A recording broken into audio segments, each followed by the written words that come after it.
Assalamualaikum warahmatullahi wabarakatuh. Alhamdulillah, Alhamdulillah. Wassalatu wassalamu ala rasulillah wa ala alihi wa sahbihi wa mawallah. Ashhadu an la ilaha illallah wahdahu la syarikalah. Wa ashhadu anna Muhammadan abduhu wa rasuluhu la nabiyya ba'dah. Allahumma salli ala Muhammad wa ala ali Muhammad. Qala Allah Ta'ala fil Qur'anil Karim, Ya ayyuhan nasu attaqu rabbakumul ladzi khalaqakum min nafsin wahidah wa khalaqa minha zawjaha wa bassa minhuma rijalan katsiran wa nisaa'a wattaqullaha alladzi tasaaluna bihi wal arham innallaha kana 'alaikum raqiba. Amma ba'du, ayyuhal ikhwah rahimani wa rahimakumullah. Kembali kita akan melanjutkan pembahasan Kitab Tauhid di Syekh Muhammad bin Abdul Wahhab At-Tamimi rahimahullahu ta'ala. Dan bab yang sedang kita bahas adalah bab yang ketiga, yakni man haqqaqa tauhida dakhala al-jannata bighairi hisab. Barang siapa mengamalkan tauhid dengan semurni-murninya, pasti akan masuk surga tanpa hisab. Dalil yang sedang kita bahas adalah dalil yang terakhir ya. Sudah kita sebutkan sebagian faedah dari hadis Sa'id bin Zubair ya. Nah, kita lanjutkan penjelasan tentang hadis ini, yang mana hadis ini menjelaskan tentang dialog antara seorang tabi'in bernama Husain bin Abdurrahman. Ya. Husain bin Abdurrahman adalah tabi'ut tabi'in dengan seorang tabi'in bernama Sa'id bin Zubair, yang mana keduanya berdialog tentang masalah meminta diruqyah. Yaitu Husain bin Abdurrahman ketika Sa'id ditanya, ya, Sa'id bertanya kepada Husain, apa yang mendasarimu untuk meminta diruqyah? Husain tersengat kalajengking ya. Kemudian dia meminta diruqyah. Maka Husain membawakan hadis yang berbunyi, La ruqyata illa min ainin aw hummah. Tidak dibenarkan melakukan ruqyah kecuali karena ain atau terkena sengatan. Namun dalil yang Husain bawakan itu tidak tepat. Justru sebaliknya, ya, Sa'id bin Zubair membawakan hadis yang menyatakan tidak boleh meminta untuk diruqyah. 6. Sa'id berkata, sungguh telah berbuat baik orang yang mengamalkan apa yang telah didengarnya. Tetapi Ibnu Abbas menuturkan kepada kami hadis dari Nabi SAW di mana Rasulullah bersabda, Uridat aliyal umamu fara'aitun nabiyya wa ma'ahu rahtu wan nabiyya wa ma'ahu rajulu wa rajulan wan nabiyya wa laisa ma'ahu ahad. Ditampakkan kepadaku umat yang mana aku melihat ada seorang nabi yang pengikutnya itu hanya 10 orang. Wan nabiyya wa ma'ahu rajulu wa rajulan. Dan aku pun melihat ada nabi yang pengikutnya hanya 1-2 orang. Wan nabiyya wa laisa ma'ahu ahad, bahkan ada seorang nabi yang tidak memiliki pengikut. Idrufi ali sawadun azim. Kemudian diperlihatkan kepadaku ada umat yang sangat banyak, golongan yang sangat besar, sekumpulan orang. Fadhunantu annahum ummati, aku mengira mereka adalah umatku.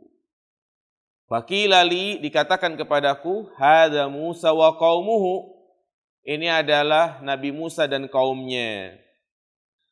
Fanadhartu fa idza sawadun azim, dan aku pun melihat ada suatu kumpulan yang berjumlah banyak juga.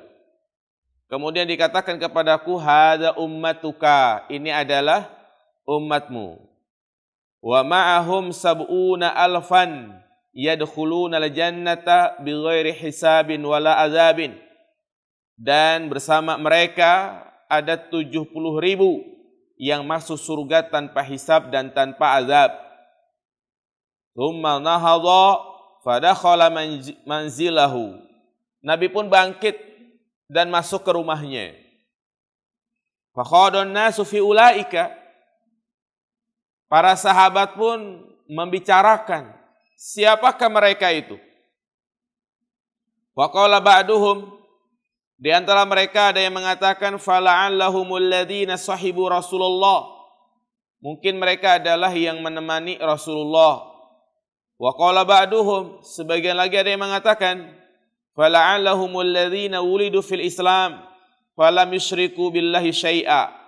Barangkali mereka adalah yang lahir di dalam Islam yang tidak menyekutukan Allah dengan sesuatu apapun. Wa dzakaru asya', dan mereka menyebutkan alasan-alasan. Fa kharaja alaihim Rasulullah sallallahu alaihi wasallam fa akhbaruhu faqal, maka ketika Rasulullah keluar, mereka mengabarkan hasil perbincangan mereka.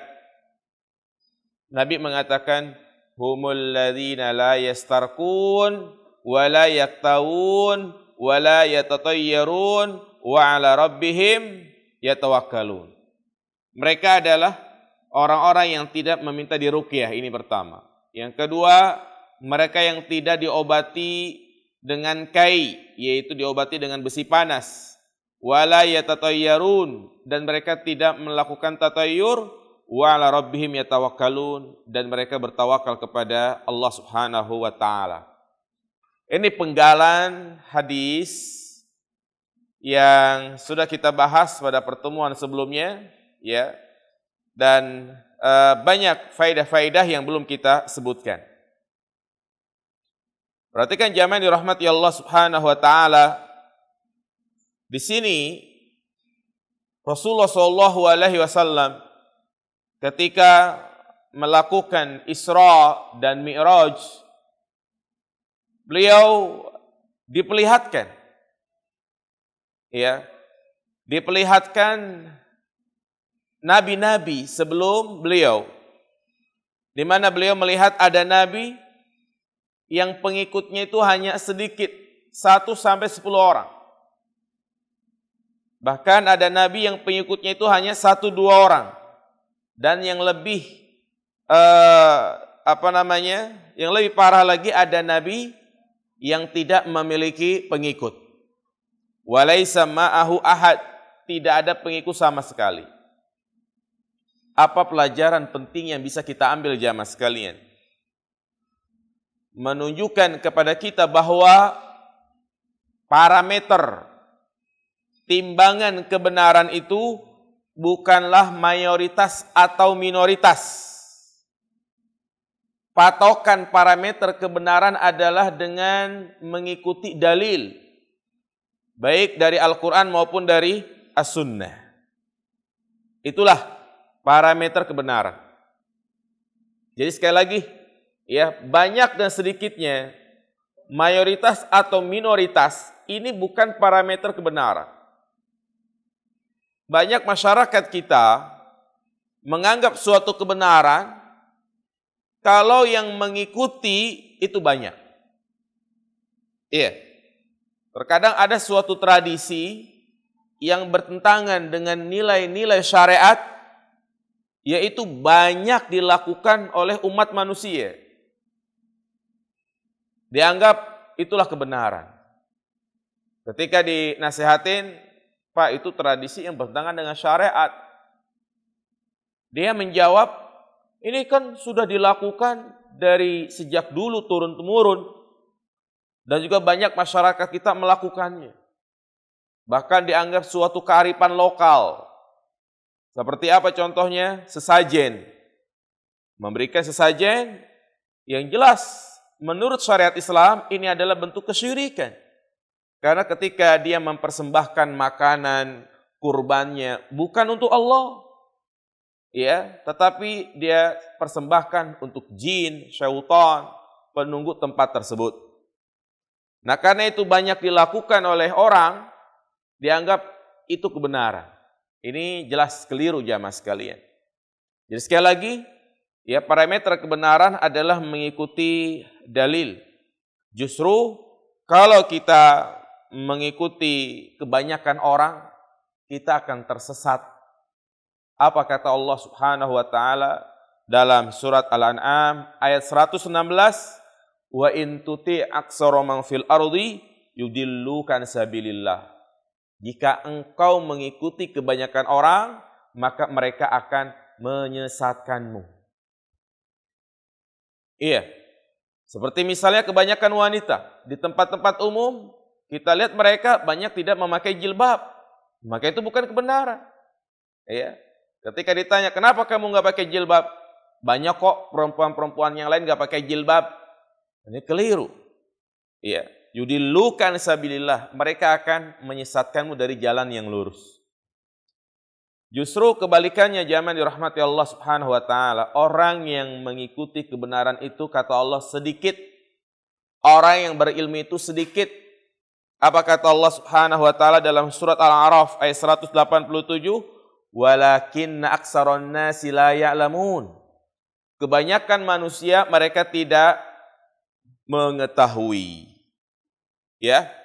Jadi hadis ini subhanallah memberikan pelajaran penting berkaitan dengan prinsip kita dalam beragama, yakni kebenaran bukan mayoritas ataupun minoritas, tapi dengan mengikuti apa?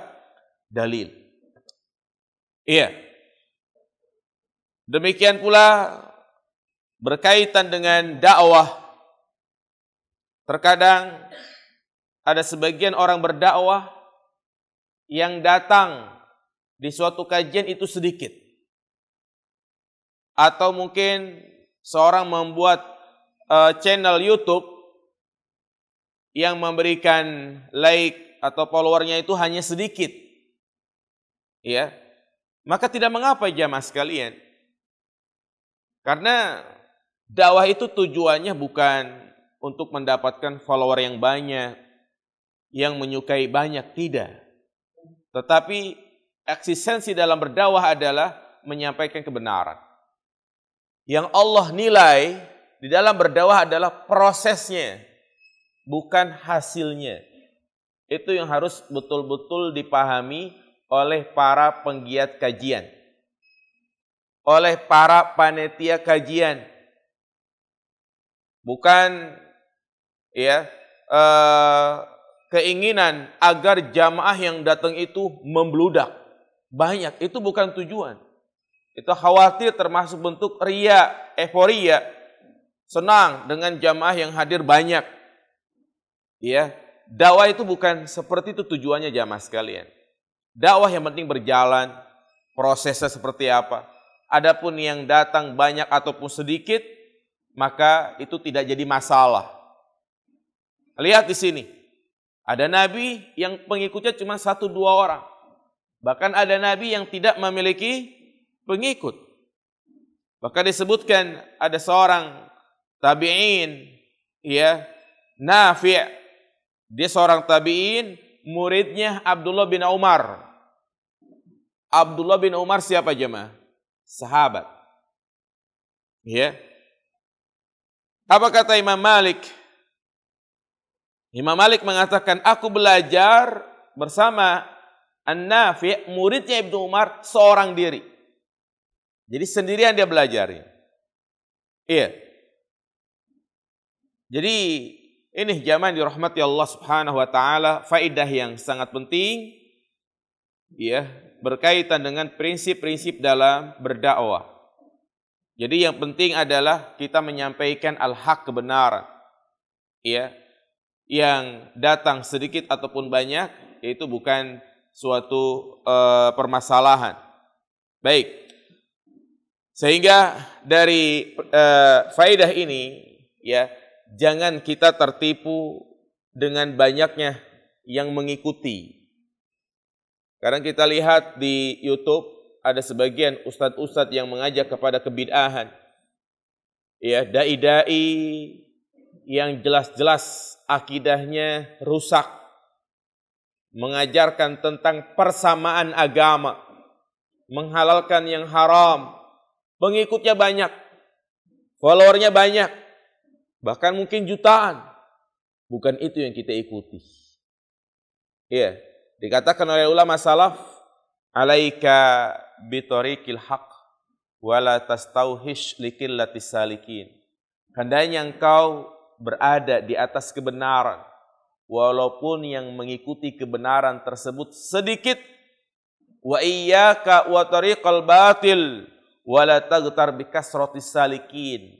Dan janganlah engkau mengikuti kebatilan, walaupun yang mengikuti kebatilan tersebut banyak.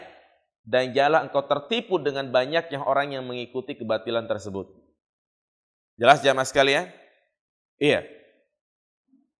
Jadi sekali lagi, bukan mengikuti kuantitas ataupun mayoritas, tapi yang ikuti adalah dalil walaupun itu sedikit.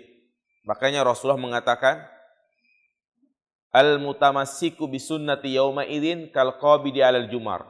Orang yang berpegang teguh dengan sunnahku di akhir zaman, seperti sekarang ini, itu seperti dia megang bara api. Panas.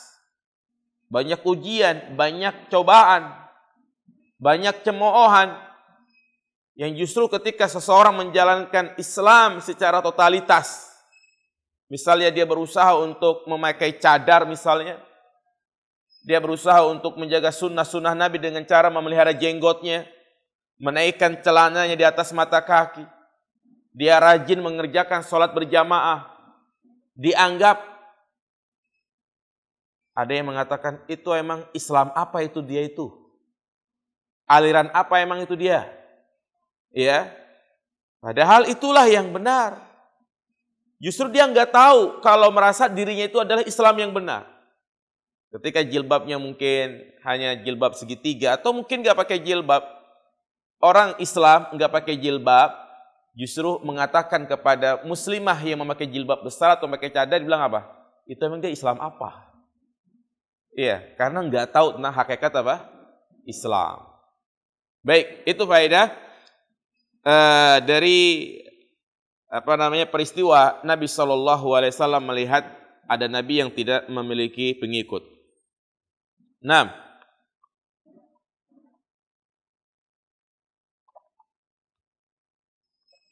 Kemudian Rasulullah mengatakan, idru fi ali sawadun azim fadhanantu annahum ummati faqila li hadza Musa wa qaumuhu. Kemudian ditampakkan kepadaku ada sekelompok orang yang sangat banyak. Dan aku mengira itu adalah umatku. Maka dikatakan kepadaku itu adalah Musa dan kaumnya. Fanadhartu, ya, dan aku pun diperlihatkan lagi ada kelompok yang sangat besar. Faqila li, kemudian dikatakan kepadaku, hadza ummatuka, ini adalah umatmu. Menunjukkan kepada kita bahwa umatnya Nabi Muhammad SAW merupakan umat yang terbanyak. Bahkan termasuk umat yang pertama masuk surga. Iya. 6. Dan yang kedua, di antara umat yang terbanyak adalah Nabi siapa di sini? Nabi Musa. Yang pengikut mereka disebut dengan Bani Israel. Itulah keistimewaan ajaran Nabi SAW. Syariat yang dibawa oleh Nabi SAW, ya, di mana umat terbanyak dan juga ajarannya yang benar. Kalau memang Nabi kita Muhammad SAW menyatakan nanti pada hari kiamat umatnya itu banyak, maka ini merupakan anjuran kepada kita untuk memperbanyak apa jemaah? Memperbanyak anak. Bahkan Nabi bangga, senang kalau umatnya itu banyak anak. Sehingga di dalam Islam merupakan perkara yang tidak dibenarkan, yaitu membatasi anak. Kadang ada sebagian orang ya pengen punya anak cuman 2, 3, atau ada istilah 2 cukup, 3 cukup, maka ini tidak boleh. Ya, Nabi mengatakan, aku bangga dengan banyaknya umatku. Ya, jadi berusaha untuk memperbanyak anak, tidak memakai apa itu? KB. Ya, kecuali jika memang kondisi istrinya sudah tidak memungkinkan, maka jangan dipaksakan. Misalnya operasi sesar yang sudah dibatasi maksimal berapa kali? 3-4 kali. Jadi paksain. Kalau pengen nambah anak lagi harus apa? Kawin lagi. Nah, iya, ya intinya nggak boleh. Hukum asalnya nggak boleh. Yang normal terus perbanyak. Iya. Karena umatnya Nabi Muhammad adalah umat yang terbanyak. Baik. Jadi ya, di antara nabi yang banyak pengikutnya ini Nabi Musa. Oleh karena itu di dalam Al-Qur'an banyak sekali Allah sebutkan kisah Bani Israel. Bahkan yang paling banyak Allah sebutkan di dalam Al-Qur'an kisah Bani Israel. Di dalam surat Al-Baqarah, surat yang paling panjang, isinya itu tentang Bani Israel. Kenapa begitu banyak ya Allah sebutkan kisah Bani Israel? Karena memang umat Islam memiliki banyak persamaan dengan sifat-sifat Bani Israel. Iya. Seperti misalnya, di antara sifat Bani Israel itu dia melakukan hilah, melakukan tipu daya. Ketika dilarang untuk mencari ikan di hari Sabtu, mereka melakukan tipu muslihat, pasang jaringnya hari apa? Hari Jumat. Nah, kebanyakan umat Islam juga begitu. Udah jelas haram, maka berusaha bagaimana supaya halal. Seperti misalnya riba, yang jelas-jelas haram, dikasih istilah-istilah yang seakan-akan itu boleh. Riba namanya diganti menjadi apa? Bunga. Iya. Pacaran yang haram diganti menjadi pacaran Islami. Nanti lama-lama ada zina Islami. Musik yang haram diganti menjadi musik Islam. Ini berusaha untuk menghalalkan yang haram. Baik. Bani Israel mereka mengatakan sami'na, ya kami mendengar, wa asaina, tapi kami maksiati. Mereka mendengar apa yang dikatakan oleh Nabi Musa, tapi mereka memaksiati Nabi Musa. Demikian pula kebanyakan umat Islam, mereka mendengar ceramah-ceramah, kajian-kajian, tapi mereka tidak menjalankan. Itulah sisi persamaan antara Bani Israel dengan umat Islam. Makanya Allah banyak sebutkan dalam Al-Quran tentang mereka. Baik, kemudian apa kata Nabi SAW? Ternyata dari banyaknya umatku tersebut, ya bersama mereka ada 70.000 di antara mereka yang masuk ke dalam surga tanpa hisab, tanpa azab. Subhanallah. Wa ma'ahum sab'una alfan yadkhuluna al-jannata bighairi hisab wala azab. Ya, di antara mereka ada 70.000 yang masuk surga tanpa hisab dan tanpa azab.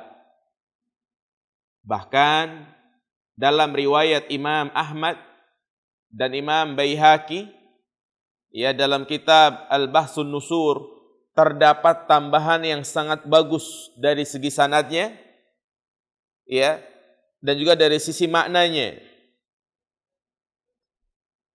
6. Karena di dalamnya terdapat keutamaan yang lebih bagi umat Muhammad. Yaitu di mana Rasulullah meminta kepada Allah, fastazadtu rabbi fazadani ma'a kulli wahidin sab'ina alfa. Perhatikan jemaah. Aku meminta untuk ditambahkan. Maka Allah menambahkan setiap satu orang 70.000 orang. Ini kan disebutkan 70.000 ya. Kemudian Nabi minta tambahan lagi. Kemudian Allah tambahkan setiap satu orang dari 70.000 orang, setiap satu orangnya itu membawa 70.000 orang. Subhanallah, ini menunjukkan keluasan rahmat Allah. Berarti berapa jamaah? Hitung dah, kalkulator kayaknya enggak nyampe itu. Ya. Berarti 70.000 dikali berapa? 70.000 ya? Berapa? Subhanallah, cepat banget hitungnya ya. 4,9 miliar. Iya. Sekarang kalau dihitung-hitung, sekarang aja nih, kaum muslimin yang masih hidup, ada nggak segitu bilangannya? Hah? Yang masih hidup? Nggak sampai ya? Iya, kalau mungkin yang dihitung dengan orang yang sudah meninggal sampai segitu ya. Subhanallah. 4,9 miliar dari umatnya Nabi Muhammad SAW, mereka masuk surga tanpa hisab, tanpa azab. Tanpa hisab, tanpa azab artinya udah langsung masuk surga. Sebagaimana sudah kita jelaskan bahwasanya ya umat Islam yang masuk surga itu ada dua keadaan. Yang pertama masuk neraka dulu, dibakar dulu ya kan. Ada yang masuk surga langsung, nggak pakai diazab. Ya ini nih yang sedang kita bahas. Subhanallah. Makanya kita banyak-banyak meminta kepada Allah agar kita termasuk yang ke 4,9 miliar tersebut. Mumpung Nabi yang membuka peluang bagi kita. Ya. 6. Nabi hanya mengatakan seperti itu. Tsumma nahadha. Nabi pergi. Bikin orang apa ini jemaah? Bikin orang penasaran. Seperti misalnya owner antum bilang, di antara antum, ya karyawan-karyawan, ada yang saya kasih duit 100 juta. Udah dia pergi. Pasti antum bertanya gimana? Siapa nih kira-kira nih, ya kan? Yang ngapain nih yang dapat duit segitu nih, ya kan? Pasti antum juga berharap gitu ya. Nah itulah subhanallah. Ini mungkin salah satu metode pengajaran yang dilakukan oleh Nabi SAW untuk menumbuhkan rasa ingin tahu. Nabi bangkit. Pada khala manzilahu, beliau langsung masuk ke rumahnya. Fakhadun nasu fi ulaika. Ya, maka mereka pun berbincang-bincang tentang rahasianya. Apa sih amalannya? Ya. Apa sih rahasianya? Kenapa? Karena tentunya orang yang masuk surga itu tidak mungkin tanpa amal, ya kan?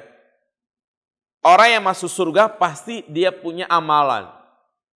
Nah ini para sahabat berbincang-bincang apa amalannya, apa rahasianya, apa kuncinya. Faqala ba'duhum, mereka pun ya ada yang mengatakan, fala'allahumul ladzina sahibu Rasulullah sallallahu alaihi wasallam.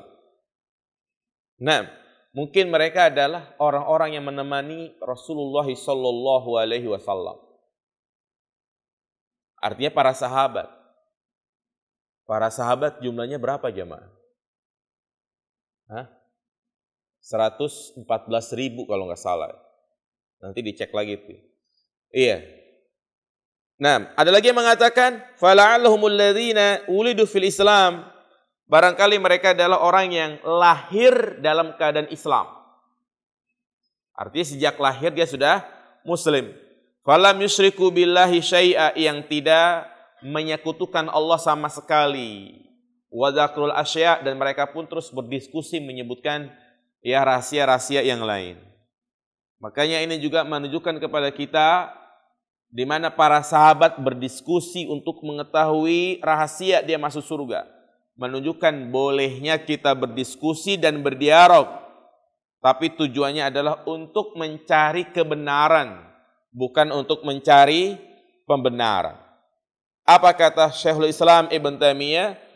Para ulama kita sering berdialog, tapi bukan untuk menyalah-nyalahkan. Bukan untuk pengen tampil, pengen menang. Bukan ingin disebut sebagai orang yang bisa ngomong, tidak. Tetapi mereka berdialog dalam rangka untuk mencari kebenaran. Boleh. Kita berdialog nih sama teman, misalnya mendapati suatu problem berkaitan dengan fikih muamalah kontemporer. Ya, masalah GoPay, GoPut, ShopeePay, ya, Oppo, segala macam. Itu kan masalah-masalah yang baru didiskusikan. Ya, dalam rangka untuk mencari suatu hukum yang jelas. Maka ini boleh, tidak mengapa. Boleh. Nah, demikian pula di sini menunjukkan kepada kita bagaimana dalamnya ilmu para ulama salaf, yakni para sahabat. Mereka mengetahui bahwasanya 70.000 orang itu masuk surga tanpa hisab, tanpa azab, kecuali dengan amal yang istimewa. Mereka paham itu. Ya. Jadi para sahabat mengerti 70.000 mereka masuk surga itu tentunya ada amalan khusus. Nah, cuma yang menjadi pertanyaan, ya, apakah seorang masuk surga karena amal atau karena rahmat Allah, jamaah sekalian? Hah? Karena amal? Ada dua hadis yang mungkin seakan-akan bertentangan. Tetapi hendaknya kita mendudukkan dua hadis ini dengan pemahaman para ulama. Iya. Yang pertama adalah hadis yang diriwayatkan oleh Imam Bukhari, Imam Muslim, hadis Abu Hurairah. Apa kata Rasulullah? Perhatikan ini. La yadkhula ahadukum minkumul jannata illa birahmatih. Ya. Setiap kalian, salah seorang di antara kalian, dia tidak akan masuk surga kecuali dengan rahmat Allah. Antum bilang tadi karena apa? Karena amal. Hadis ini menunjukkan karena rahmat Allah. Para sahabat mengatakan, wala anta ya Rasulullah, demikian pula engkau wahai Rasulullah. Naam wala ana, demikian pula aku. Iya. Artinya Nabi juga masuk surga karena rahmat Allah Subhanahu wa taala. Hadis ini secara zahir menunjukkan orang masuk surga karena rahmat Allah, bukan karena amal. Makanya sebagian orang-orang karena dia memahami satu hadis ini saja, mereka ya percuma ente sholat, ya percuma ente sedekah, orang masuk surga bukan karena amalnya kok, tapi karena siapa? Rahmat Allah. Iya. Nah, ternyata di sana ada hadis juga yang lain menunjukkan, ya, atau juga ayat Al-Quran dikatakan watil kal jannatul lati uristumuha bima kuntum ta'malun. Itulah surga yang kami wariskan kepada kalian karena sebab amal kalian. Nah ini jamaah. Jadi ada dua dalil yang seakan-akan bertentangan. Lalu bagaimana cara menggabung dua dalil ini? Perhatikan apa yang dikatakan oleh Imam Ibnu Qayyim dalam kitabnya Miftah dari Sa'adah. Demikian pula disebutkan oleh Al-Mikrizi dalam Tajridut Tauhid. Mereka mengatakan bahwa amal itu adalah sebab masuk surga, bukan sebagai pengganti surga. Karena harga surga terlalu mahal, tidak mungkin cocok dengan amal kita. Iya, sekali lagi, kita itu masuk surga, ya, naam karena sebab amal kita. Namun kalau dibanding-banding ini dengan jerih payah kita dalam beribadah, kita itu belum seberapa bila dibandingkan dengan nikmat surga. Makanya ya, ketika kalau katakan bima kuntum ta'malun, ba di sini adalah ba sababiyah. Iya, ba sababiyah.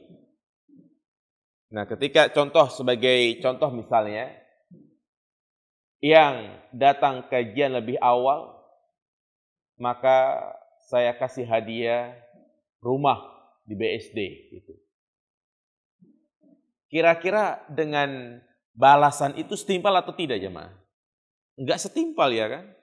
Enggak setimpal. Nah, demikian pula ya amalan yang kita lakukan itu padahal sedikit, enggak sebanding dengan nikmat surga. Ya, ini cara menggabung dua dalil tersebut ya. Yang penting kita terus beramal karena ini menjadi sebab seorang itu masuk ke dalam surga. Baik. Siapakah mereka yang masuk surga tanpa hisab, tanpa azab? Ini menjadi inti pembahasan kita jamaah sekalian. Wa kharajan nabiyyu fa akhbaruhu. Maka Nabi pun keluar dari rumahnya, maka para sahabat pun mengabarkan, kami tadi berbincang-bincang. Ada yang bilang 70.000 yang masuk surga itu tanpa hisab, tanpa azab adalah mereka yang begini-begini. Subhanallah, Nabi menjelaskan ini. Siapakah yang pertama? Humul ladzina la yastarkun. Mereka adalah orang-orang yang tidak meminta diruqyah.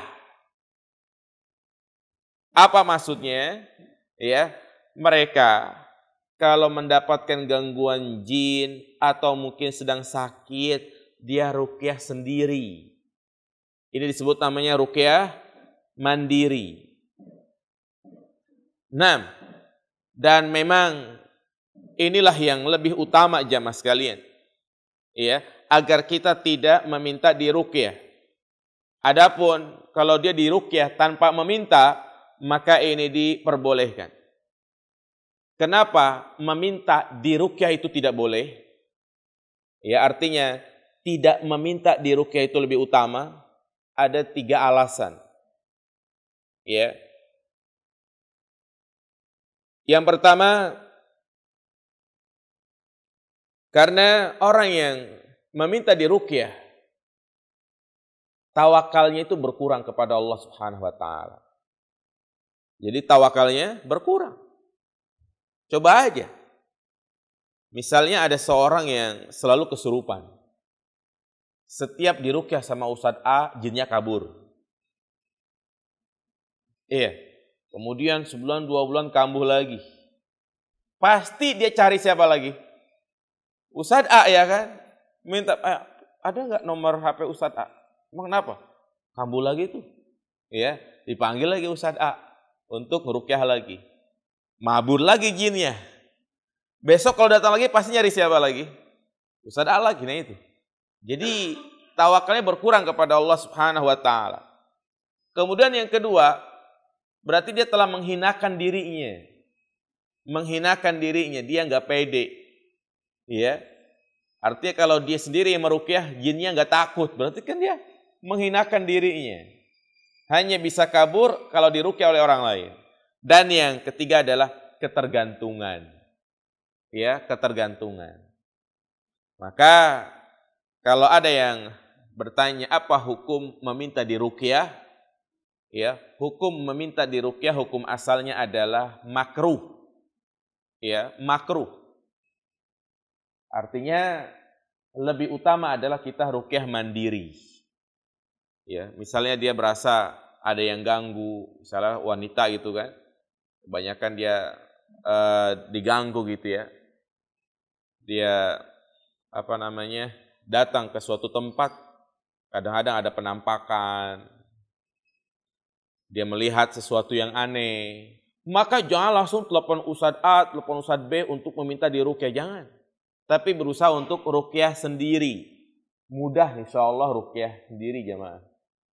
Ya, cukup kita misalnya membaca surat Al-Baqarah, atau kita merutinkan membaca surat An-Nas 3 kali, Al-Falaq 3 kali, Al-Ikhlas 3 kali, tambah lagi ayat kursi, Sebelum tidur kita tiup kedua telapak tangan kita, ya.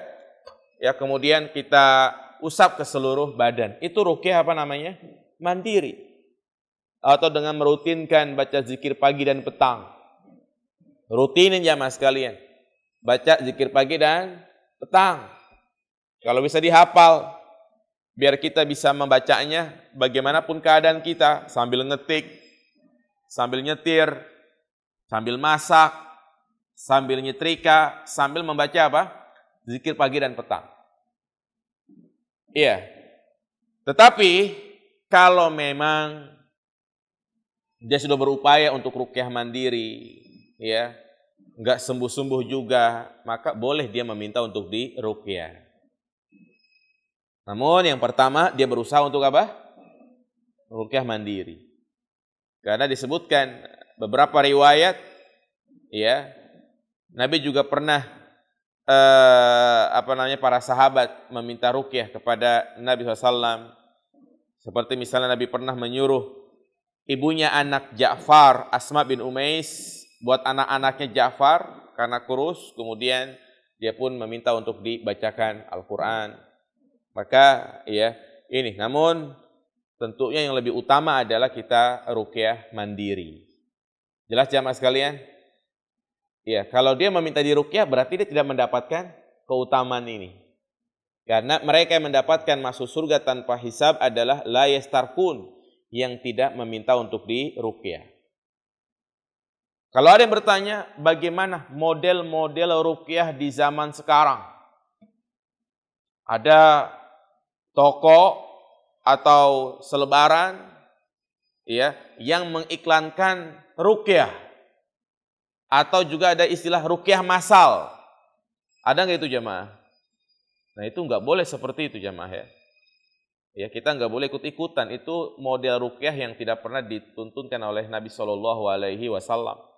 Bisa kita katakan ini model ruqyah yang bidah dalam agama. Baik, ini yang pertama. Yang kedua, wala yaktaun.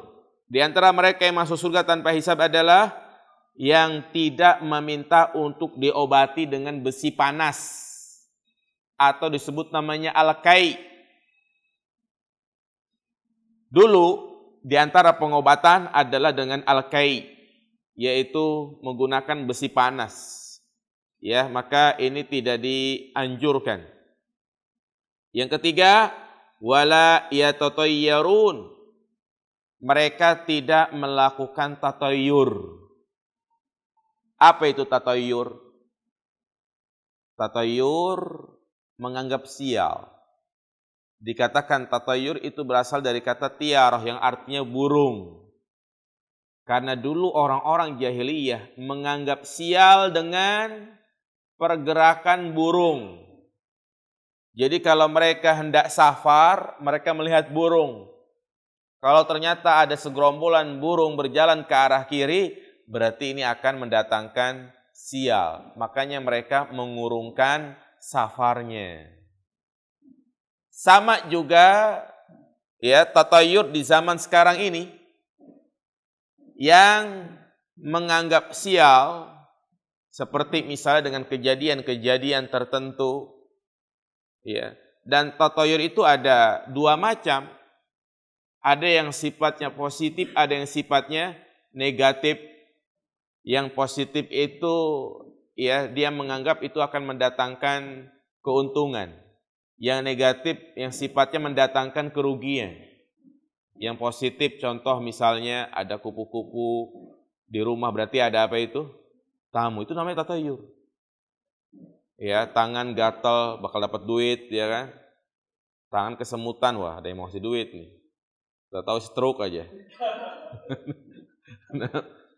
Itu tatayyur ya, tatayyur.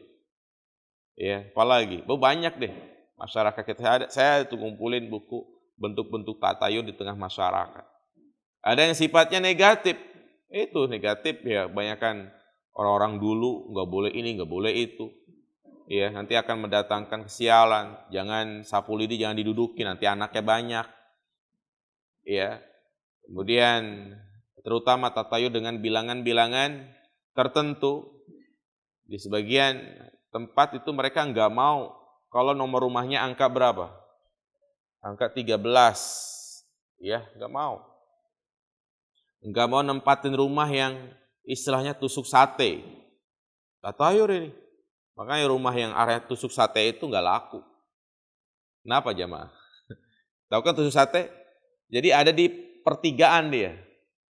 Nah itu katanya mendatangkan kesialan.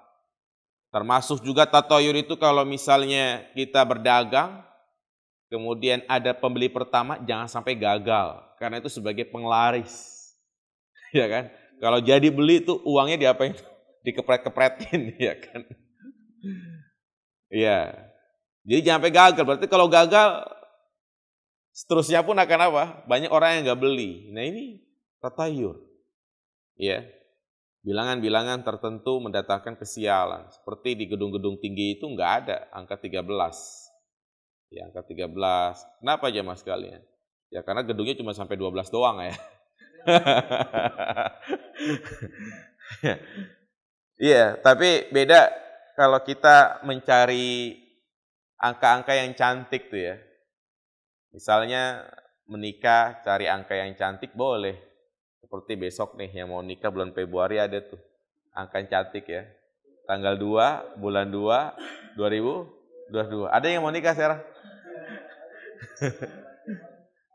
Tapi tanggal 2, bulan 2 udah ini semua, udah penuh semua gedung-gedung ya. KUA juga udah penuh ngantri ya. Hari apa itu jatuhnya itu? Hari Rabu ya? Selasa. Ya baik, kalau itu nggak masalah. Ya, kadang kita pengen buka usaha dengan angka-angka tertentu, angka 33 boleh. Ya, angka 88 apa itu? Salep ya.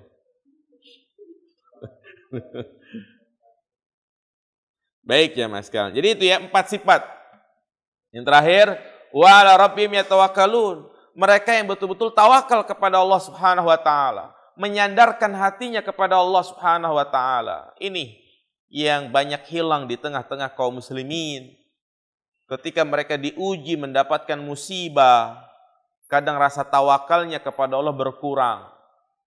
Ya, seperti di zaman sekarang ini banyak orang yang bertawakal dengan vaksin, bertawakal dengan masker. Itu semua hanya sebagai sebab. Sebagai sebab. Toh, ya banyak membuktikan orang yang enggak vaksin, mereka enggak pernah kena corona. Ada yang divaksin 2 kali tetap apa? Kena juga. Ini kita wajib meyakini fala kasyifa illahu, tidak ada yang bisa menghilangkan madarat tersebut kecuali siapa? Allah Subhanahu wa taala. Namun tentunya enggak boleh kita ya meninggalkan sebab. Tawakal yang benar harus diiringi dengan mengambil sebab.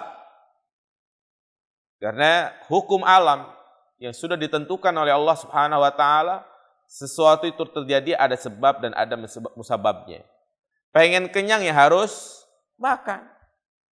Pengen punya anak ya harus menikah. Ingin pintar ya harus belajar. Ya.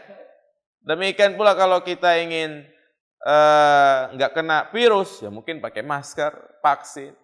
Jangan dia, apa sih vaksin itu, apa sih masker itu. Kalau udah kena aja gitu kan. Nah ini orang ya tawakalnya kelewat batas. Nah ya kita harus berusaha di tengah-tengah. Wa 'ala rabbihim yatawakkalu. Jangan menggantungkan hati kita kepada makhluk ya mas sekalian. Kalau kita menggantungkan harapan kita kepada manusia, yang ada adalah kecewa. Kadang ada orang yang kita berharap darinya bisa memberikan bantuan, perhatian dengan keadaan kita, ternyata dia cuek, sakit hati kita. Ya.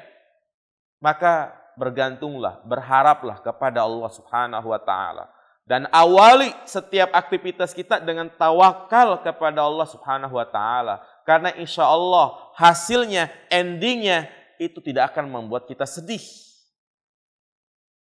Kalau ternyata apa yang kita hasilkan sesuai dengan harapan, alhamdulillah kita bersyukur. Tapi kalau ternyata tidak sesuai dengan apa yang kita harapkan, yakin Allah sedang memberikan ujian kepada kita. Yang pasti di balik ujian itu ada hikmahnya. yang mungkin Allah belum berikan kepada kita, karena kalau kita diberikan, itu akan membuat kita terfitnah. Misal, ada orang yang belum juga diberikan anak, ya, berbaik sangkalah kepada Allah Subhanahu wa taala. Barangkali dia belum bisa untuk ngurus anak, makanya Allah tidak berikan. Tuh, bukti tawakal. Jangan dia mengatakan dalam hatinya, ini sebenarnya Allah ada nggak sih? Saya udah minta bertahun-tahun, tapi belum juga dikasih. Allah ini ada nggak sih? Nah, ini bukti orang yang imannya itu sangat lemah, jamaah sekalian. Ya, itulah tawakal. Wa 'ala rabbihim yatawakkalun. Ini 4 sifat ya. Nah, ketika Nabi selesai, maka berdirilah ada seorang sahabat yang bernama Ukasyah bin Mihsan. Ini bagus nih nama anak ya, namanya apa? Ukasyah. Anak saya namain Ukasyah. Ya. Dia berdiri mengatakan, "Ud'ullaha ayyaj'alani minhum ya Rasulullah." Doakanlah mintakanlah kepada Allah agar aku termasuk ke 70.000 golongan tersebut. Apa kata Nabi? Anta minhum. Engkau termasuk. Subhanallah. Ukasyah langsung diponis oleh Nabi termasuk orang yang masuk surga tanpa hisab. Akhirnya yang lain pun ikutan. Tsumma qama rajulun akhar. Berdiri lagi seorang mengatakan, "Ud'ullaha ayyaj'alani minhum." Ya Allah, mintakanlah kepada Allah agar aku termasuk ke dalam 70.000 tersebut. Apa kata Nabi? Sabaqaka biha Ukasyah. Ukasyah udah mendahuluimu. Nah, kalau Nabi mengatakan anta minhum, engkau termasuk ke dalamnya, pasti akan apa? Berdiri lagi ada orang, ya Rasulullah doakan aku, anta minhum. Enggak selesai-selesai akhirnya kan. Makanya Nabi mengatakan sabaqaka Ukasyah, Ukasyah sudah mendahuluimu. Biar pada diam semuanya. Baik ya Mas kalian. Itu alhamdulillah selesai pembahasan bab yang ketiga, ya faedah-faedah yang sangat luar biasa. Ya inilah berkahnya kitab tauhid, karena setiap dalil yang disampaikan itu memiliki banyak faedah. Faedah bukan berkaitan tentang akidah saja, tetapi juga kaidah-kaidah yang berkaitan dengan prinsip-prinsip kita dalam beragama. Insyaallah di pertemuan berikutnya kita akan bahas bab yang keempat, babul khaufi minasyirki. Bab wajibnya takut kita dari yang namanya kesyirikan. Ya, silakan yang mau bertanya.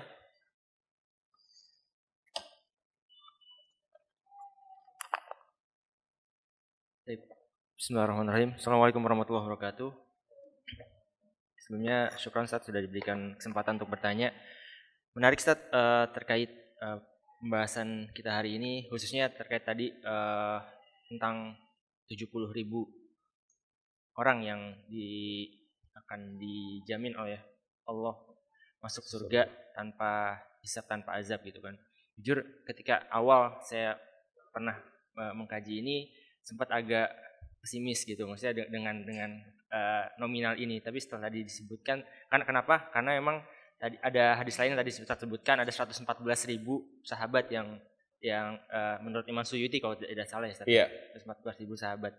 Jadi udah 114.000, 70.000 yang masuk Islam, berarti itu udah para sahabat yang isi gitu kan. Iya. Menurut aneh. Tapi ternyata tadi ada ilmu baru yang saya dapat. Jadi setiap satu orang itu bisa bisa membawa 70.000 lagi. Masya Allah, itu luar biasa, membuat saya khususnya dan mungkin teman-teman sekalian di sini makin terpacu, makin semangat untuk bisa meraih surganya Allah gitu. Nah, itu yang pertama mungkin sekedar tanggapan terkait tadi. Kemudian yang pertanyaannya lebih ke tatoyur tadi. Mungkin selama ini tadi banyak sekali kalimat-kalimat tatoyur yang tanpa sengaja keluar dari lisan kita ataupun kita sebagai orang tua ataupun orang tua kita yang mengatakan kepada kita. Yeah. Contoh mungkin yang sering saya dengar ketika tadi udah disebutkan juga, termasuk ketika ingin keluar rumah kemudian dijatuhan cicak misalnya, itu kan dibilang akan sial atau gimana itu. Dan mungkin tanpa disadari kadang nanti anak-anak kita akan mendengar hal itu gitu. Ya, butuh masukannya Ustaz, bagaimana menanamkan ya cara kita sebagai orang tua agar bisa memberikan pemahaman buat bekal anak-anak kita nantinya, buat edukasi mereka agar tidak sampai mengenal istilah-istilah yang tadi disebutkan, karena udah cukup banyak sekali. Bahkan saya pun sama sering khawatir ketika kadang-kadang berinteraksi langsung dengan neneknya atau kakeknya, kadang-kadang suka, ya mungkin mereka masih suka melapalkan hal kayak gitu. Jadi ya mudah-mudahan bisa tercerahkan lewat jawaban nanti. Baik. Syukran, Ustaz. Iya. Jadi tatayur masih banyak ya terjadi di zaman kita sekarang ini, yang tentunya kita yang sudah belajar tauhid untuk bersikap cuek ya, dengan rasa takut dari orang tua yang kadang apa istilahnya, pamali. Nah, maka yang pertama, jika memang kita masih punya orang tua yang seperti itu, dikit-dikit ya tatayur, yaitu orang tua kita yang dulu-dulu masih kayak begitu ya. Nah, maka yang pertama ya kita sampaikan ke orang tua gitu kan. Ya, banyak sekali saya mengumpulkan, mungkin insya Allah nanti tatayur ini kita bahas ya. Kalimat-kalimat, ungkapan-ungkapan yang termasuk tatayur, dan memang tujuan orang tua kita itu baik. Tujuan orang tua baik ya, agar kita tidak melakukan itu, karena perbuatan itu bisa mencelakakan ya, atau menunjukkan tidak sopan. Contoh, misalnya ada orang duduk di bantal. Bantal kan tempat apa itu? Buat kepala ya. Bisulan taruh. Tujuannya baik, supaya dia enggak duduk di bantal, karena tempat kepala bisa dikentutin juga kan. Gitu, tapi caranya yang salah begitu. Kamu harus kalau nyapu yang bersih, kalau masih kotor ntar dapat suami yang bewokan. Itu tujuannya kan bagus. Motivasi supaya nyapu itu bersih gitu ya. Nah, tapi caranya yang keliru. Maka ya tentunya yang pertama kita sampaikan kepada orang tua kalau itu adalah bentuk tatayur. Ya. Dan kepada anak-anak kita, cara mendidik yang salah itu ada dengan cara seperti itu. Ya, dengan cara mendangkalkan akidahnya, nakut-nakutin. Justru ketika dia melakukan pelanggaran dalam sebuah etika, ya, yang kita harus tanamkan kepada mereka adalah tentang azab Allah, ya, tentang siksaan Allah. Sebagai contoh, saya punya anak ya, itu saya berusaha untuk tanamkan. Iya, ketika dia berbohong, ya, bukan malah ditakut-takuti. Kalau kamu bohong, ya, nanti malam kamu nemuin sesuatu. Ya, ini mendangkalkan akidah.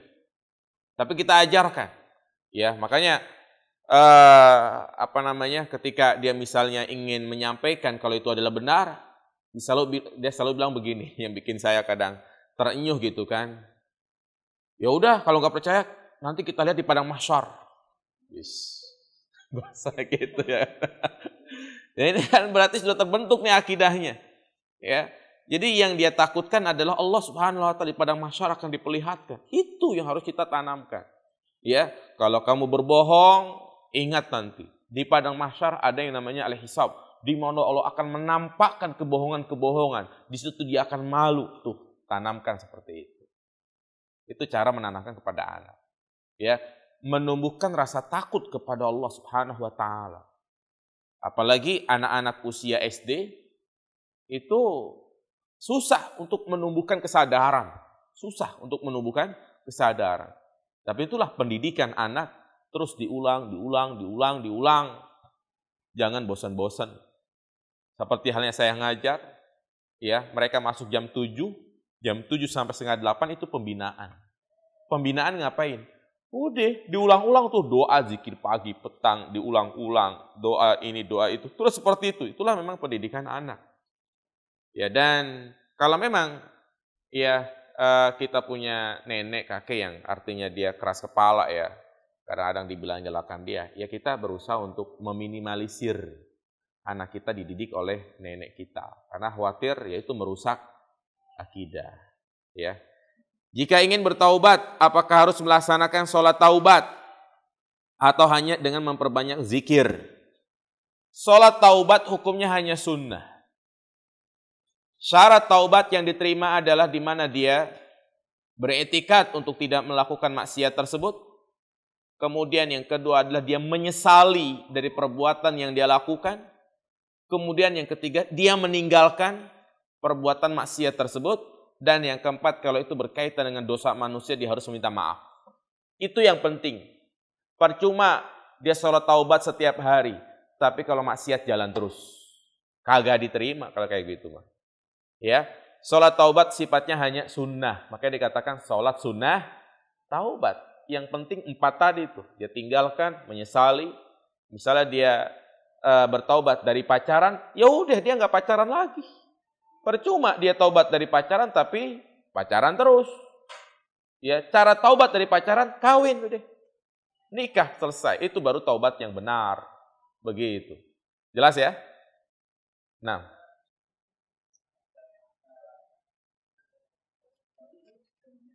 Tanya dulu ya. Bentar. Ya. Satu. Iya, bentar Bang, tanya dulu ya. Ya, jadi Ustaz, ini ada dua pertanyaan nih Ustaz. Jadi yang pertama, ini yang lagi viral nih Ustaz, kalau artis-artis kan sekarang ada yang namanya spiritual ya Ustaz ya. Iya. Dan mereka kan sebagai public figure pastinya banyak punya followers gitu ya, banyak punya orang yang memang lihat mereka gitu ya. Dan mereka ini biasanya juga posting-posting di sosial medianya mereka. Namun yang miris kalau kita lihat komen dari postingannya itu, di sini banyak banget orang kita ya yang mereka bahkan support. Gitu. Mereka bahkan support dan menganggap bahwa hal ini seperti hal yang biasa ya. Mungkin karena kata-katanya seperti spirit gitu ya. Seperti spirit apa tuh? Semangat. Semangat ya. Memberikan semangat. Mungkin nggak ada bedanya sama kayak dukun kali ya, apa namanya, sama dulu yang boneka-boneka itu ya. Kayak gitu sih Ustaz sebenarnya. Itu gimana ya Ustaz? Maksudnya tanggapan Ustaz mengenai hal ini biar apa ya, maksud saya teman-teman biar kalaupun yang tadinya ngeliat hal yang biasa ya, ini bukan hal yang biasa sebetulnya kan. Iya. Yang pertama itu Ustaz pertanyaannya. Terus yang kedua tadi yang masalah jilbab. Jadi dulu itu memang kalau kita lihat, kita flashback ke belakang gitu ya, tahun 80-an, tahun 70-an, itu kadang-kadang dijadikan alasan bagi orang-orang yang sekarang ini belum berjilbab. Gitu ya, banyak kalau misalnya kok belum berjilbab sih, karena memang orang dulu bilang nggak pakai jilbab, nggak banyak apa, nggak namanya, maksudnya orang dulu kalau kita lihat tahun 70-an, tahun 80-an mereka nggak pakai jilbab. Gitu, yang pakai jilbab kan baru-baru ini aja gitu. Terus kenapa kita harus ribut masalah itu kayak gitu? Iya. Yang pertama tentang istilah boneka, ya apa disebut nama tadi itu? Spirit gitu ya. Itu sebenarnya syirik zaman now ya. Betul. Sebelumnya sudah ada. Ya, boneka-boneka seperti itu yang dianggap katanya boneka arwah. Ya, kalau dulu istilahnya itu jenglot. Jenglot benar. Ya, saya dulu pernah lihat ya gitu ya. Apa namanya? Jenglot. Dia boneka sama seperti manusia yang rambutnya panjang itu. Taringnya gitu ya. Itu dulu. Sekarang ya kayak begitu tuh. Dan tidak tepat kalau dikatakan boneka arwah. Karena yang namanya arwah itu berasal dari kata ruh. Sedangkan ruh hanya ada pada makhluk yang bernyawa. Nah, terus boneka tersebut bisa bergerak, kadang bisa menangis, bisa tertawa. Iya, itu bukan berarti boneka tersebut ada rohnya, tapi ada jinnya. Nah, ini ketika dia memelihara ataupun punya boneka-boneka seperti itu, ini jelas bentuk kesyirikan. Kesyirikan. Itu bukan suatu hal yang dianggap biasa. Ini bahaya jamaah sekalian. Kenapa? Karena dia meyakini boneka tersebut bisa mendatangkan manfaat dan bisa mendatangkan madorot. Di antaranya tadi bisa mendatangkan spirit gitu kan. Seperti misalnya orang yang ditinggal mati oleh anaknya, atau yang kedua orang yang nggak punya anak, kemudian dia melihara boneka tersebut menjadi semangat, menghilangkan kesedihan. Ya ini keyakinan-keyakinan seperti itulah kesyirikan ya mas sekalian. Ya, dia menganggap itu bisa mendatangkan manfaat dan madarat. Padahal yang mendatangkan manfaat dan madarat adalah Allah Subhanahu wa taala. Ya, segala sesuatu itu tidak bisa mendatangkan manfaat kecuali atas izin Allah Subhanahu wa taala. Kemudian juga sikap tersebut adalah sikap berlebih-lebihan. Yang mana harga boneka tersebut sangat fantastis. Ya, bisa ratusan juta.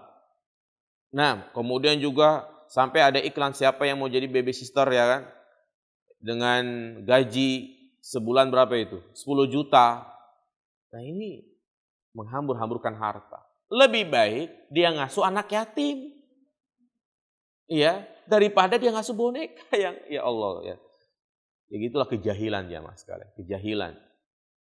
Maka antum yang ada di sini, ikhwan, akhwat ya, dan para pemirsa mungkin yang melihat video ini, jangan mengikuti yang viral-viral. Makanya tadi saya sampaikan ya, kalau orang yang mengikuti yang viral-viral itu akan tersesat, akan terbawa pemahaman-pemahaman yang melanggar syariat. Dan juga mereka bukan dijadikan figur, salah. Ya, apa yang nampak dari artis-artis ya, semua itu menggambarkan akhlak-akhlak mereka yang sangat bejat ya Mas sekalian. Ya, justru merusak, mencoreng nama baik Islam. Mereka menjadi pemeran di sinetron, ya kan, berpelukan. Ya, padahal itu bukan suaminya. Iya. Ya, sinetron-sinetron pacaran, ya padahal itu bukan mahramnya, enggak boleh jemaah. Ya. Dan jangan harap kita menjadi seorang muslim yang baik kalau kita masih suka nonton sinetron. Pokoknya sering saya sampaikan di pengajian-pengajian, udah wayaknya saat ini kita talak yang namanya televisi, cerai televisi. Lebih baik di rumah nggak punya apa? Nggak punya TV. Ini sekarang kebanyakan kita pulang kerja, udah sambil istirahat, cek, hidupin remote, nonton film Indosiar. Ya, ya Allah. Jangan harap menjadi seorang muslim yang baik. Udah wayahnya di rumah nggak punya apa? Televisi. Nggak apa-apa punya TV tapi channel apa? Dakwah. Ya, kita berusaha taat, ingin nggak nonton TV gitu kan. Kalau berusaha yang benar adalah udah televisinya diapain? Dijual. Ya. Jadi itu ya, itu termasuk bentuk kesyirikan, jangan kita ikut-ikutan. Yang kedua, istilah tadi yang disampaikan bahwasanya ya orang-orang dulu juga nggak pakai jilbab, ini keliru. Justru ya orang-orang dulu mereka sangat perhatian dengan namanya jilbab gitu kan. Apa yang mereka baca dari sejarah-sejarah mungkin dia hanya melihat dari satu sisi. Ya, dari satu sisi mungkin dia lihat foto kemerdekaan ya kan, nggak pada pakai jilbab, bahkan mungkin pakai ya pakaian-pakaian bikini gitu kan. Maka ya itu dia hanya melihat dari satu sisi saja. Tidak melihat dari sisi yang lain ya. Seperti dulu kita waktu masih kecil jamaah sekalian.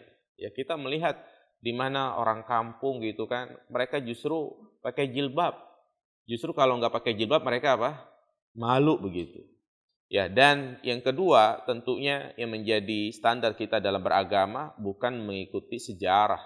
Ya, karena bisa jadi sejarah itu ada kesalahan-kesalahan, tapi yang benar adalah kita mengikuti apa? Dalil, karena itu merupakan syariat agama kita. Yang mereka yang mengucapkan seperti itu hanya ya mencari dalih ya, mencari alasan. Ya berbeda dengan orang yang hatinya bersih, pasti dia akan senantiasa mengikuti apa yang disampaikan oleh Allah Subhanahu wa taala. Bahkan ada yang lebih parah lagi ketika disuruh pakai jilbab, dia mengatakan, "Saya mau jilbabin hati dulu." Iya. Kenapa enggak sekalian hatinya enggak dicelanain dulu gitu kan? Ya ini alasan-alasan dari orang-orang yang di dalam hati terdapat benih-benih kemunafikan, yang masih kotor hatinya. Baik, bagaimana jika seorang suami tidak memenuhi nafkah keluarga? Justru istrinya yang bersusah payah untuk memenuhi kebutuhan suami dan anaknya.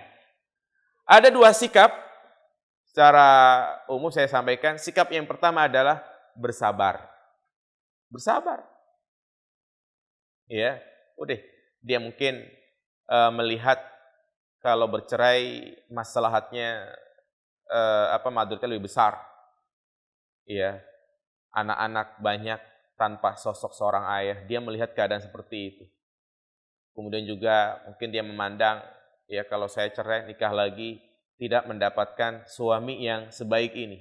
Ya mungkin banyak kekurangan-kekurangan tentunya ya, tapi yang kita lihat adalah sisi baiknya. Ya, yang mana walaupun suaminya mungkin enggak memberikan nafkah secara maksimal, tapi dia masih setia, alhamdulillah.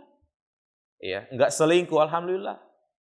Makanya suami zaman sekarang yang mereka menundukkan pandangannya itu jarang.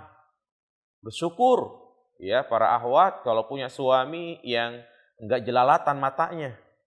Ya, artinya masih setia sama istrinya. Bersyukur. Ini yang pertama, dia bersabar dengan kondisi tersebut.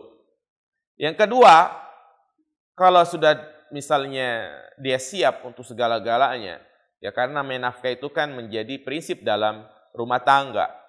Kewajiban yang harus ditunaikan. Kalau dia ingin meminta cerai, boleh. Boleh. Tapi dia harus siap untuk resiko-resiko setelah itu. Dia hidup tanpa seorang suami. Ya, kalau dia menikah lagi belum tentu suaminya lebih baik. Ya, banyak orang yang suaminya meninggal atau cerai, ya, dia menyesal gitu kan, menyesal. Ya. Nah, ini banyak seperti itu, itulah yang harus dipikirkan oleh seorang wanita. Baik. Sudah jam 6, saya kira cukup ya. Oh, ada lagi, silakan. Assalamualaikum warahmatullahi wabarakatuh. Assalamualaikum. Nah, bisa. Masuk surga karena rahmat Allah Subhanahu wa taala. Iya. Ada apa sih yang dapat saya lakukan atau semua manusia agar mendapatkan Allah Subhanahu wa taala? Nah, iya, bagaimana caranya agar kita dapat rahmat gitu? Simple. Salam. Jawabannya adalah kita mentaati segala perintah Allah. Itu jawaban agar kita mendapatkan rahmat. Karena tentunya Al-Quran adalah petunjuk ya. Yang di situ kita bisa mengetahui hal-hal yang bisa mendatangkan rahmat Allah Subhanahu wa taala. Memang kalau kita lihat di dunia ya, Allah memberikan rahmatnya kepada seluruh makhluknya. Ya, tapi tentunya ya rahmat yang Allah berikan itu bisa menjadi azab apabila ya seorang hamba tidak bersyukur, kufur ya dari apa yang Allah berikan kepadanya. Maka simpelnya kalau kita ingin mendapatkan rahmat Allah Subhanahu wa taala, mulai sekarang taati dan jalankan segala perintah-perintah Allah, seperti misalnya sholat 5 waktu jangan sampai bolong ya. Kemudian lebih mendekat lagi kepada Allah, terutama dalam masalah keimanan, ketika dalam kondisi kita sendirian, ya jangan sampai kita melakukan kemaksiatan. Jadi intinya sih seperti itu Pak ya. Baik, sekali lagi gimana?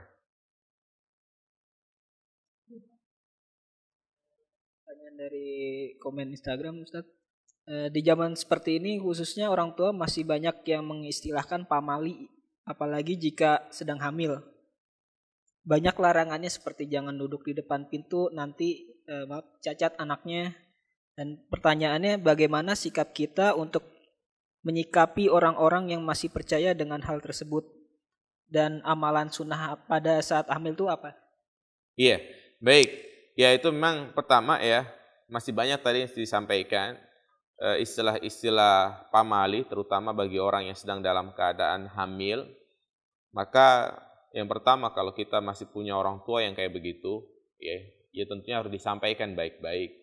Kalau itu adalah bentuk tatayur, termasuk kesyirikan, ya coba silahkan lihat kajian-kajian tauhid yang lain yang berbicara masalah tatayur untuk lebih jelasnya.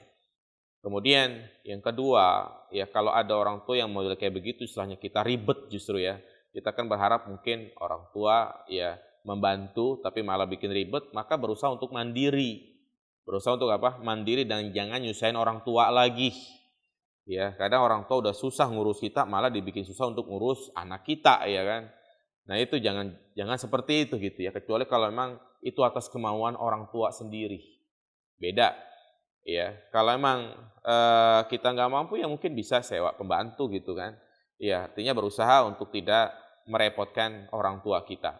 Kemudian amalan-amalan apa bagi ibu yang sedang hamil? Perbanyak zikir, perbanyak membaca Al-Quran, ya, perbanyak dengerin apa itu anak kandungan di dalam perut dengan alunan-alunan ayat-ayat Al-Quran, ya. Jadi jangan malah didengarkan musik-musik klasik biar tenang.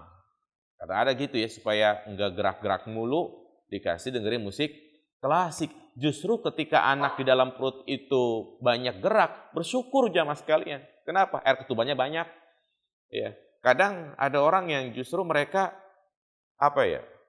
panik ketika anaknya itu enggak gerak-gerak. Nah itu.